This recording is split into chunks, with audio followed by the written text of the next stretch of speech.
Number 8. Wow, another great Star Wars game, but for a fighting Star Wars game, it was very good. My friend had this game, and all we did was just see who could get the farthest in the game by seeing which could get to Vader first. I was actually the first to get to Vader, but none of us could ever beat Vader. It was so damn hard! We have never beaten him, and we haven't attempted in over 8 years. Now apparently, this game takes place between the movies Star Wars Episode 4 and 5, following the events of destruction of the Death Star. The Emperor sought revenge for the Empire because of Luke and the rest of the Empire, so as a result, the Emperor hires an assassin by the name of Arden Lin. And the point of the game is, I guess, to fight Arden and Vader to save the galaxy. Controls for this game need some time to get used to, but once you know the controls, you're set, and all you have to do is know when to use them, and that's the problem. And it's also what makes the game fun. If I were to play it now, I'd probably suck at it, and I could probably... if I were to play it 8 years ago, I'd probably get to Vader with no frustration whatsoever. I'm actually wanting to play this game again because my very good friend still has this game in his dusty CD case, and it would be just awesome to play, and it would be a major flashback to the past. Easier than shooting womp-rats back home.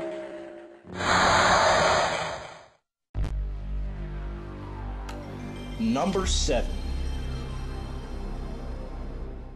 This game was the all-time scariest, creepiest, and the most disturbing game I have ever played. You're always surrounded by darkness no matter where you are, and you're always, no matter what, are alone. Enemies come out at every turn, and you can never see anything more than a few feet ahead of you. You cannot say that you were not creeped out by this game, so don't even lie to me. Sitting up in the middle of the night, 2 or 3 in the morning, sitting in total darkness in your bedroom, having a glass of Coke by your side, and it's just you and the game. Now that, my friend, is a challenge. Now, just because I thought this was a very creepy game, it doesn't mean I hated it. I found it a very good game, in fact. It was challenging, it was hard. I always, no matter what, got stuck at this one part where you have to find 3 keys to unlock a door to attempt to find your daughter in, I think, an abandoned elementary school, if I'm not mistaken. Even if I did get past the locked door, I probably would have quit. I have seen other reviews and walkthroughs on it, and it was just horrifying. So, well, without further ado, let's move on to the next game, which is number 6. Boy, we all love craziness because it's just so darn humorous and awesome. And it just lightens up everyone's day, and this car driving was nothing but pure insanity in the video game world. When I played this game way back, I cared about nothing but causing total mayhem in the game. But I guess that was also the main point of the game due to the fact I could not find any plot in this game whatsoever. This is a pretty short description, I know, but I have nothing else to say about it because it's nothing but car destroying around every turn. Number 5. Now this is like one of the most ultimate children game where everything is straightforward and all the villains and bosses act so funny and stupid. It's anyone's game, really. I loved this game so much as a kid that I even just recently ended up buying this game along with the next 4 game titles in my list. Now that's intense. I can never specifically say how far I can get in the game, but from just recently playing it, I can get pretty far. Now the plot of the game is that you are a young purple dragon named Spiral, and your job is to save all the other dragons imprisoned by the Gnasty New York. Spyro must defeat villains sent out by this guy named Gnasty and unlock new worlds and receive treasures while doing so. Spyro is a one-of-a-kind, and I don't think I'm going to stop playing it for some time. So let's move on to the next title, which is number 4. Wow, another great children's game, and how straightforward can you get? This game is so easy that a 2-year-old can play and beat this game in the regular time. So far, the first one has been my all-time favorite. The plot explains that Dr. Neocortex kidnaps Crash Bandicoot's girlfriend, Kana. And along with that, he's trying to conquer the world, and Crash is the only person who can stop this menace. Crash must stop any pollution Neo creates and destroy anything that gets in the way of his mission. I had no difficulties when I was younger when playing this game. It's not that incredibly difficult. It's just like it either gets insanely boring or I'm not trying whatsoever anymore. I used to sit up with my friends on occasion. We would be constantly passing the controller back and forth. Altogether, it was a good game, which deserves the title of a true PS1 classic. With nothing more to say, let's move on to number 3, which is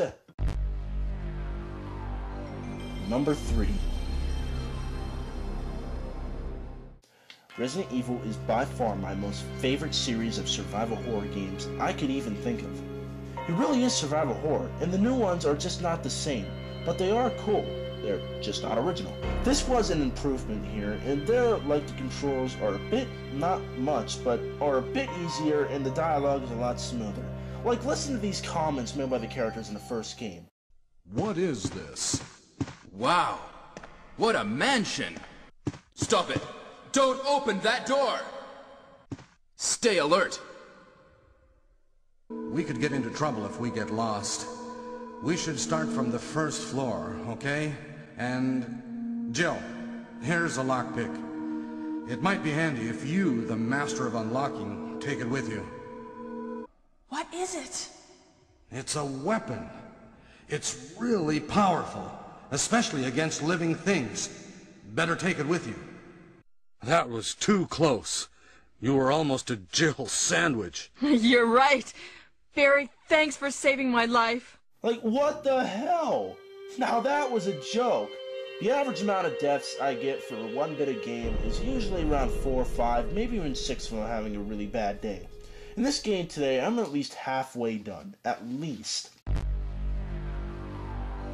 Number 2. Siphon Filter was an action-packed 3D platformer filled with pixelated explosions and tons of blockheads.